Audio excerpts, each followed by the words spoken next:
subscribe dulu ya untuk mendukung channel kami.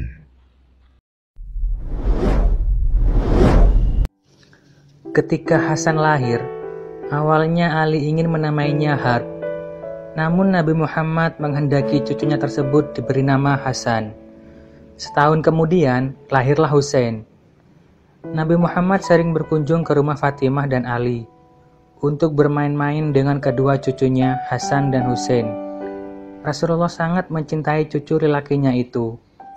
Hasan dan Husain sering diletakkan di pundak Rasulullah, bahkan ketika beliau keluar rumah untuk berjalan-jalan. "Wahai anak kecil, betapa mulia orang yang engkau naiki itu," ujar salah satu sahabat Nabi. Mendengar hal itu, Rasulullah menyatakan, "Betapa mulia orang yang menaikiku."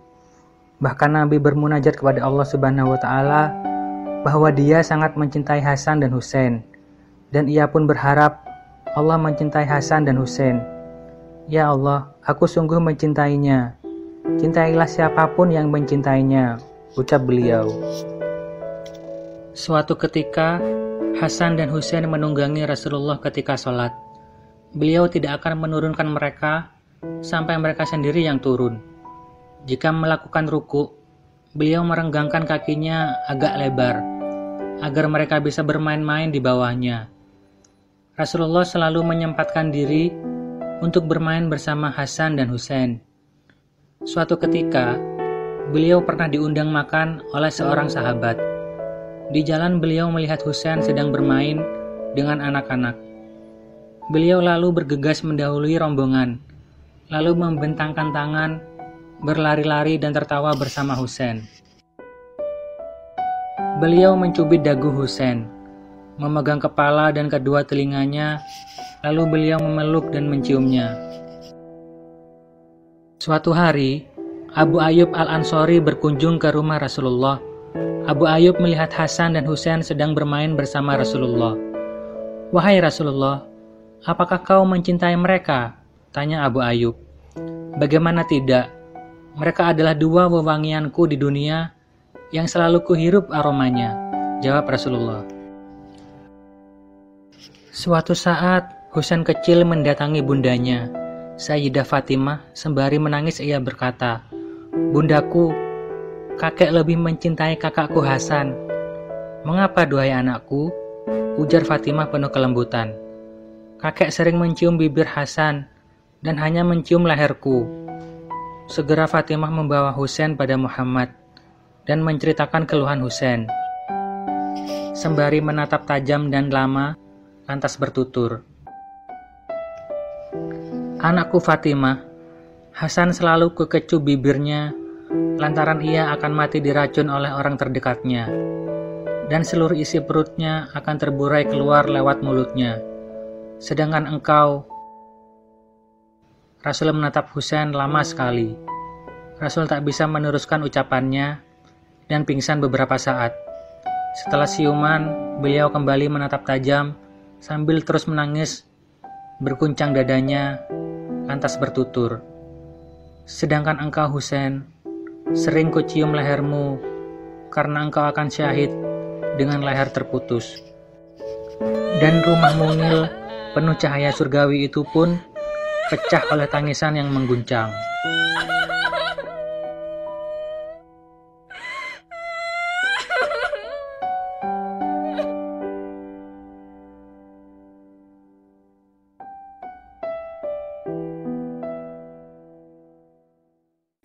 Prahara percikan fitnah besar dimulai ketika Ali bin Abi Thalib menjadi khalifah keempat setelah terbunuhnya Khalifah Utsman bin Affan oleh oposisi yang terprovokasi fitnah Abdullah bin Saba. Muawiyah yang merupakan Bani Umayyah, sama seperti Utsman bin Affan, meminta Ali untuk menghukum Qisas kepada pembunuh Utsman. Namun Ali tidak gegabah mengikuti kemauan Muawiyah karena Ali hendak melihat kasus ini dari perspektif maslahah atau keuntungan dan mafsadah atau kerusakan. Sehingga dia berpendapat perlu menahan dulu kasus ini agar supaya umat Islam bersatu terlebih dahulu, baru melakukan Qisas. Namun Muawiyah yang sombong, karena merasa memiliki armada militer yang besar sebagai gubernur Syam dan merupakan senior politik, berusaha memaksakan kehendaknya dan melawan Khalifah Ali bin Abi Thalib. Sehingga terjadilah perang Siffin. Awalnya, setelah pasukan Syam dan Kufah sampai di wilayah Siffin, kedua pihak mengambil posisi masing-masing. Utusan keduanya sibuk melakukan perundingan dengan mengharap pertempuran bisa terhindar. Namun pertempuran tetap terjadi. Peristiwa terbunuhnya sahabat Ammar bin Yasir dalam pertempuran Siffin memberi pengaruh amat besar bagi kedua belah pihak sehingga kedua pasukan berdamai. Perdamaian antara pasukan Ali dan Muawiyah tidak disukai oleh kaum Khawarij yang dikenal sebagai orang yang selalu mengkafirkan sesama muslim dan sering berseberangan dengan para khalifah.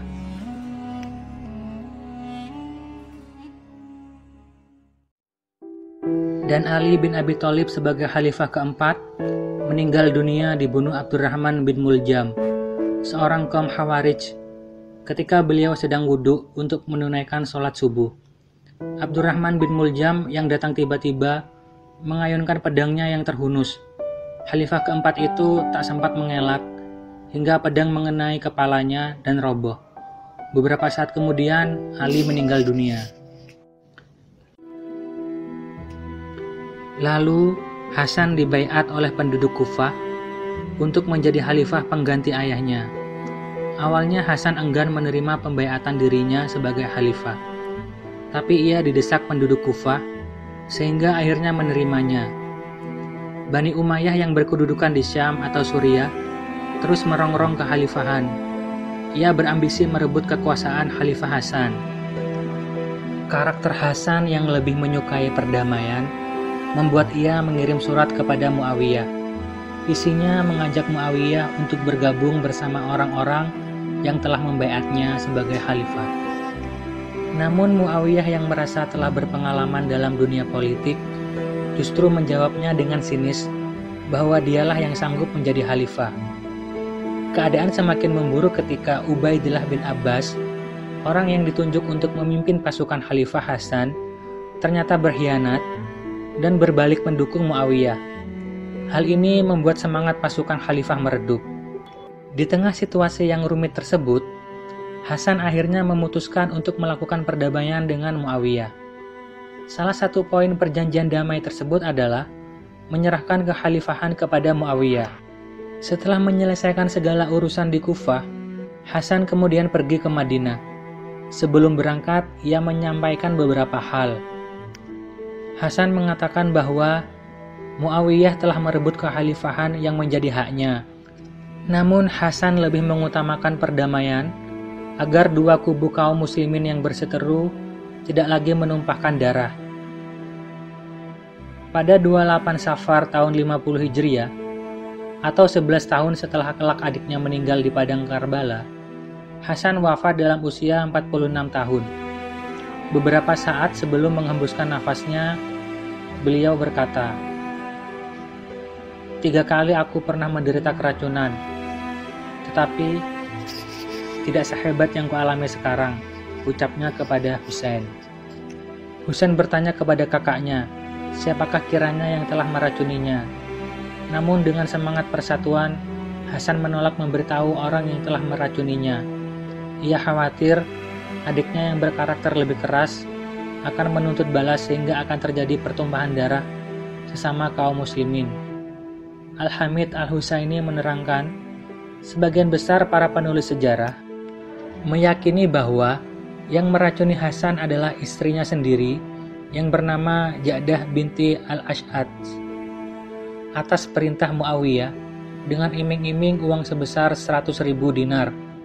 Sebagian kalangan lagi justru menyebut Yazidlah yang menyuruh istri Hasan untuk meracuni suaminya. Beberapa saat sebelum ajal menjemput Hasan, masih menunjukkan jiwa besarnya sebagai seorang pemimpin yang ingin kaumnya bersatu. Beliau berkata, "Bila aku wafat, makamkanlah aku dekat makam kakekku Rasulullah. Untuk itu, mintalah izin lebih dulu kepada Ummul Mukminin Aisyah. Bolehkah aku dimakamkan di rumahnya?" di samping makam Rasulullah. Akan tetapi, jika ada pihak yang menentang keinginanku, usahakanlah agar jangan sampai keinginanku itu mengakibatkan pertumpahan darah, dan makamkanlah aku di pemakaman umum Baqi, kata Hasan kepada adiknya sebelum ia wafat. Sementara Muawiyah meninggal dunia pada tahun ke-60 Hijriah, setelah sebelumnya menobatkan Yazid bin Muawiyah anaknya sebagai putra mahkota yang akan meneruskan kepemimpinannya. Ketika Yazid naik tahta, kebencian kepada Husain selaku Ahlul Bait masih terpendam. Naiknya Yazid sebagai penguasa baru yang berkedudukan di Damaskus, Syam, segera mengintai keselamatan Husain yang tinggal di Madinah. Mata-mata berkeliaran mengawasi gerak-gerik cucu Rasulullah tersebut. Demi keselamatan, ia beserta keluarganya akhirnya pindah ke Mekah. Penduduk Kufah yang semula daerahnya dijadikan pusat pemerintahan kekhalifahan merasa kecewa dengan kepemimpinan Yazid. Mereka mengharapkan perubahan, dan harapan itu mereka sandarkan kepada Husain dan ingin menjadikan Husain sebagai khalifah menggantikan Yazid yang sewenang-wenang. Namun, kabar kedatangan Muslim bin Aqil ke Kufah dan rencana pembaiatan Husain sebagai khalifah terdengar oleh Yazid. Ia lalu mengganti kepala daerah Kufah, Nu'man bin Bishr, dengan Ubaidillah bin Ziyad yang terkenal kejam. Sejumlah sahabat dan keluarga Husain menasihatinya agar ia membatalkan niatnya untuk berangkat ke Kufah. Mereka mencemaskan Husain dan ragu akan sikap penduduk Kufah. Namun semua nasihat dan kekhawatiran yang terpancar dari keluarga dan para sahabatnya tidak berhasil membatalkan niat Husain untuk pergi ke Kufah. Keharuan menyelimuti penduduk Mekah saat mereka akhirnya terpaksa melepas Husain dan rombongannya yang hendak menuju Kufah pada 18 Zulhijjah tahun ke-60 Hijriah. Rombongan Husain tiba di Karbala pada 2 Muharram 61 Hijriah di bawah pengawasan ketat pasukan berkuda utusan Ubaidillah bin Ziyad yang dipimpin oleh Al-Hur bin Yazid At-Tamimi. Sementara Ubaidillah bin Ziyad, sang kepala daerah Kufah, kemudian menyiapkan pasukan tempur berkekuatan 4.000 orang dengan persenjataan lengkap yang dipimpin oleh Umar bin Sa'ad bin Abi Waqqas. Pada 10 Muharram 61 Hijriah, 4.000 pasukan yang dipimpin Umar bin Sa'ad bin Abi Waqqas menyerbu rombongan Husain yang hanya berkekuatan 72 orang, 32 orang prajurit berkuda, dan 40 orang pejalan kaki. Selebihnya terdiri dari anak-anak dan perempuan.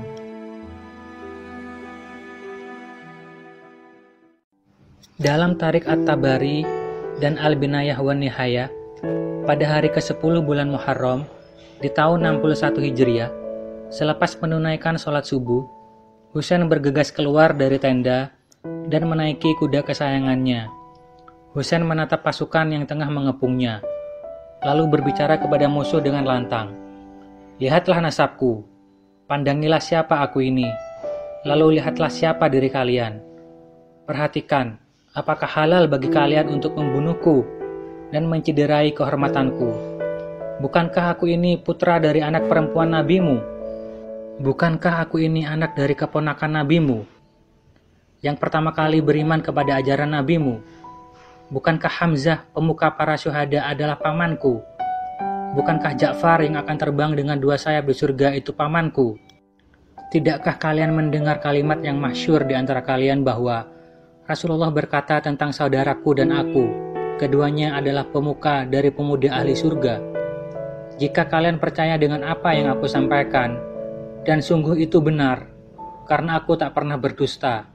Tapi jika kalian tidak mempercayaiku, maka tanyalah Jabir bin Abdullah Al-Ansori, Abu Sa'id Al-Khudri, Sa'al bin Sa'ad, Zaid bin Arqam, dan Anas bin Malik, yang akan memberitahu kalian bahwa mereka pun mendengar apa yang Nabi sampaikan mengenai kedudukan saudaraku dan aku. Tidakkah ini cukup menghalangi kalian untuk menumpahkan darahku?" Namun, mereka yang telah terkunci hatinya tidak akan tersadar. Pasukan yang mengepung itu memaksa Husain bin Ali untuk mengakui kekuasaan Khalifah Yazid bin Muawiyah. Ibnu Katsir dalam Al-Binayah wa Nihayah bercerita bagaimana Sayyidina Husain terbunuh di Karbala pada 10 Muharram. Pasukan memukul kepala Husain dengan pedang hingga berdarah. Husain membalut luka di kepalanya dengan merobek kain jubahnya. Dan dengan cepat, balutan kain terlihat penuh dengan darah Husain. Ada yang kemudian melepaskan panah dan mengenai leher Husain. Namun beliau masih hidup. Sambil memegangi lehernya menuju ke arah sungai karena kehausan. Samir bin Dzil Jausan memerintahkan pasukannya menyerbu Husain. Mereka menyerang dari segala penjuru. Mereka tak memberinya kesempatan untuk minum. Ibnu Katsir menulis, yang membunuh Husain dengan tombak adalah Siran bin Anas bin Amr Nakai. Dan kemudian dia menggorok leher Husain dan menyerahkan kepala Husain kepada Hawali bin Yazid.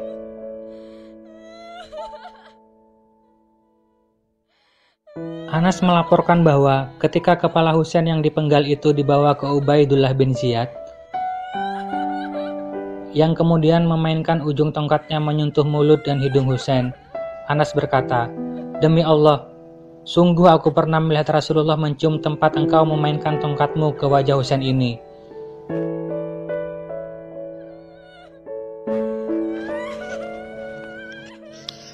Ibnu Katsir menulis, yang membunuh Husain dengan tombak adalah Sinan bin Anas bin Amr Nakai, dan kemudian dia menggorok leher Husain dan menyerahkan kepala Husain kepada Hawali bin Yazid. Anas melaporkan bahwa ketika kepala Husain yang dipenggal itu dibawa ke Ubaidullah bin Ziyad, yang kemudian memainkan ujung tongkatnya menyentuh mulut dan hidung, Anas berkata, "Demi Allah, sungguh aku pernah melihat Rasulullah mencium tempat engkau memainkan tongkatmu ke wajah Husain ini." Ibnu Katsir juga mencatat 72 orang pengikut Husain yang terbunuh hari itu.